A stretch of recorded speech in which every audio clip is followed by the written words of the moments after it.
Okay, so I thought it'd be useful to do a little bit more on simplifying radicals with square roots and cube roots, just because this does kind of get us to the depths of where algebra will expect you, or at least algebra 1 will expect you to go.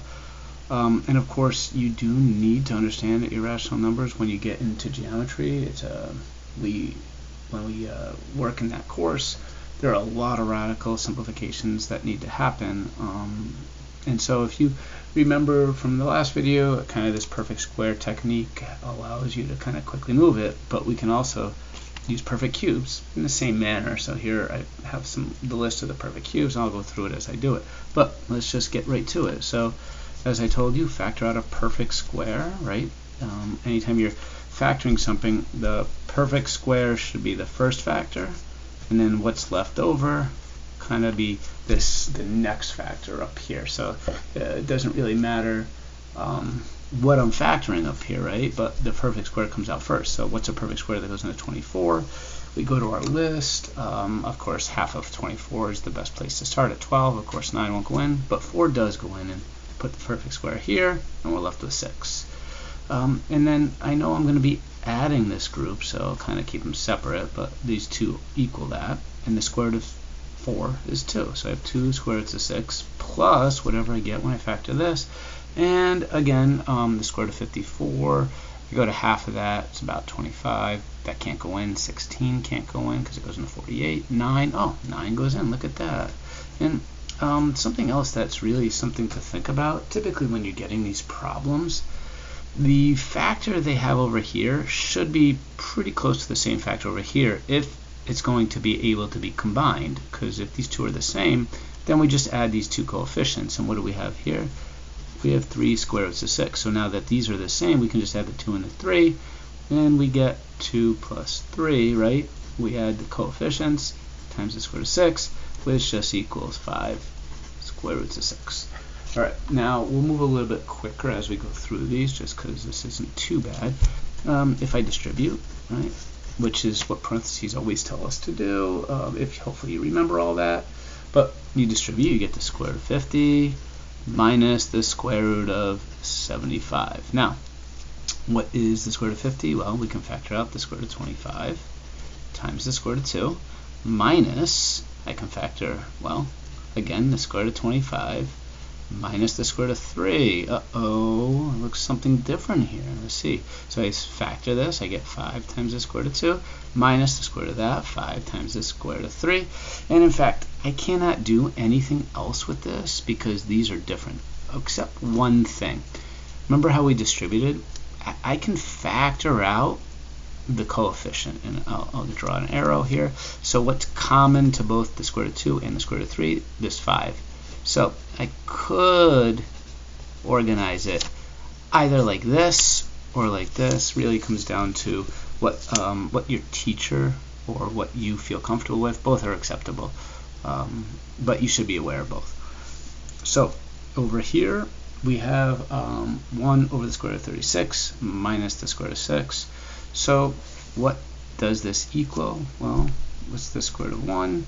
Is 1, right? So if I rewrite this like this, over the square root of 36 minus the square root of 6, this just equals 6 minus the square root of 6, and we're done. There's no perfect square factor out of this 6. So we can have things look very strange when we end up with radicals, and that's a possibility that we just have to get comfortable with as we work through them. So I'm going to show you over here the perfect cubes. I'll bring them in a little bit closer.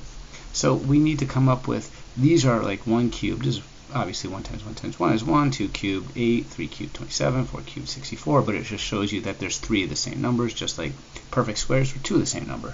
So if I want the cubed root of these, I just look for 1, 3. Since there's 3, I know it's going to be 1. 1, what's the cube root of 8? There are 3 2's that multiply to it, so it's 2, so on and so forth. So the cube root is working backwards from the exponent in to give us a kind of that relationship of forward and backward. So one of these numbers should go into 243. Of course, half of it is 125, 64. So 64 can't go into it, but 27. So we're going to try 27. And when I pull out 27, I see that, well, 27 goes into it 9 times. 9 times 27 is 243. And look at that, the cubed root of 27 is 3, so over here I have 3 cubed roots of 9. Now, if this was a square root, that could be simplified, but it's not. It's a cubed root, and that is irrational. Now, this is 1,125. Let me clean that up. I just made a little mistake here. I added a little line. But that's 1,125. And so what is the cubed root of that? Well, I'm already looking at 125 since that ends in a 5. And I think that, just like what I said in the last one, because there is a 9 here, we can maybe assume that the 9 would be a factor, simply because they want us to combine them. But you should double check it, right? Just divide this by 9 and see if you get one of our cubes. And we do. We get this 5 cubed roots of 9. And now these are the same, so I can just add these two numbers and I get 8 cubed roots of 9. Again, not terribly complicated when you know like some of the stuff to do, but it can be tricky. So over here we are going to look at this slightly more complicated square root problem. Again, we distribute into the parentheses. So we can say 8 times 4, 32. Square root of 3 times the square root of 20 is square root of 60. And we do the same thing over here. 8 times 12 is 96. And the square root of 3 times the square root of 3 is the square root of 9. Well, this looks a little interesting. So I have to find a number that might go into 60 that's a perfect square. So it looks like as I go to my perfect squares, obviously 36, not 25, nope, 16, nope, 9, 4. 4 works. So I can factor out 4 times the square root of 15, right? I still have this 32. Minus 96, but the square root of 9 is 3. So now I have 32 times 2, right, times the square root of 15, which gives us to 64 square roots of 15. But we have to multiply these two numbers, and that's almost like multiplying 100 times 3, which would be like 300, but it's going to be 12 less than that, so it's going to be 288. Now notice there are no factors. Like there's no square root number here. This isn't factorable, but this is pretty much correct. We might be able to factor out a number that's common to both. But one thing we would do is we're going to rearrange it. We're going to put the rational number in front, just because organization-wise it's cleaner. But I do want to point out one thing that many people make a mistake on, especially when they're taking tests or kind of learning this stuff, is that the sign has to go with it. So this is a minus 288 or a negative 288, so I put it here. Now, I could factor out a number that goes into both of these, and of course 4 does go into both of these. 4 goes into this 16 times, and 4 goes in this 72 times, but that makes me curious. Does 8 go into this? Well, 8 goes into this 8 times, and 8 might go into 288 because it goes into, yeah, it does. 8 goes into 288 36 times. So I could factor out an 8, right? And I'll factor out a negative 8. So I'd be left with 36 minus 8 times the square root of 5. And notice I have to plot it. Now, look at that. I could probably factor out another number, right? I could factor out a 4 from each of these. If I factor out a 4 from here, right? If I factor out a 4, pull this up a little bit. I factor out a 4, right? Because 4 goes into 36 9 times, and 4 goes into 8 2 times. I'm just showing you kind of a procedural understanding of how different techniques can work. I end up with this negative 32 times 9 minus 2 times the square root of 5. Now, there's a lot of different ways to represent this. This and this, they're equivalent forms.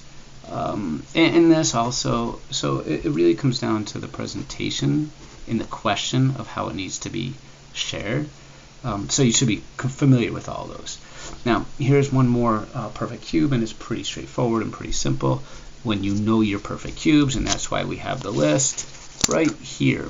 So I'm going to factor out an 8, because that's probably the only one I would consider here. And 8 times 2 is 16, but I have this 3 here, and I have this 5 here, and the square root of 8 is, or cubed root of 8 is 2, so it's 5 times 2 times the cube root of 2, which is just 10 cube roots of 2. plus, well, I'm going to get 8 here because I bring it down, and then 27 goes into 54 twice, and then of course the cube root of 27 is 3. And now I do have common cube roots of 2 that we're looking for, with 24 here out front. So I can now add the coefficients, and we end up with 34 cube roots of 2. And we are now complete on another example. These are tricky ones though, so hopefully that helps you.